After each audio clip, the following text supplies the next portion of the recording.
অবহেলায় কেন তার চিকিৎসাটা করা হলো, কেন এত কিছু গোপন করা হলো, এটাই জানার। ইলিয়াস কাঞ্চন যে ভাইয়ের যে স্ট্যাটাসটা দিল সে সময় তো সে আইসিইউতে, তাহলে কিভাবে আইসিইউতে থেকে সে কিভাবে স্ট্যাটাস দেয়?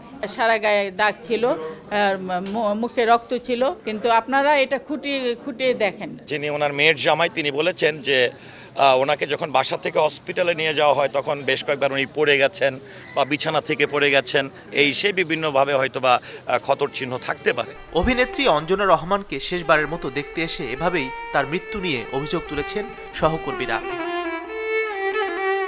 অভিনেত্রীর মৃত্যু ঘিরে নানা প্রশ্ন ঘুরপাক খাচ্ছে শিল্পীদের মনে, যেখানে সন্দেহের তীর অঞ্জনার পালিত ছেলে নিশাত রহমান মনির দিকে। কেন মায়ের অসুস্থতার খবর কাউকে জানায়নি, কেন হাসপাতালে কাউকে দেখতে দেননি, এমন সব অভিযোগে মুখ খুলেছেন মনি। প্রশ্নগুলো কেন করা হচ্ছে একটাই তো, যে আমরা কেন ওদেরকে জানাইনি। আমি আসলে সোহেল রানা মামাকে কিন্তু আম্মুকে হাসপাতালে ভর্তি করার পরপরই ফোন দিয়েছিলাম। আমাদের কাছের যে মানুষগুলো আছে অনেকেই বিষয়টা জানে যে আম্মু হসপিটালে ভর্তি, কিন্তু আম্মু কিন্তু যেই ক্ষেত্রে নিষেধ করেছিল যে বাবা কাউকে জানানোর প্রয়োজন নেই, আমি সুস্থ হয়ে যাব।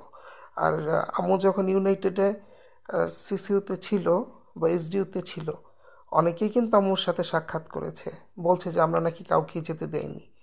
এটা আসলে কেমন ব্যাপার হয়ে যায়। মুঠোফোনে চ্যানেল 24কে মনি বলেন, অসুস্থতার খবর আগেই জানানো উচিত ছিল তার, এজন্য চলচ্চিত্রের মানুষদের কাছে ক্ষমা চেয়েছেন তিনি।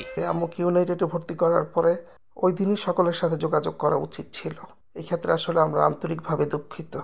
আমরা আমাদের পরিবারের পক্ষ থেকে দুঃখ প্রকাশ করছি শিল্পী সমিতির প্রতি, যে আসলে আমাদের জানানো উচিত ছিল।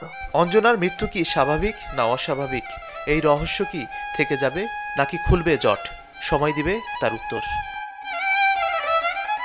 মাজহারুল ইসলাম তামিম, চ্যানেল 24, ঢাকা।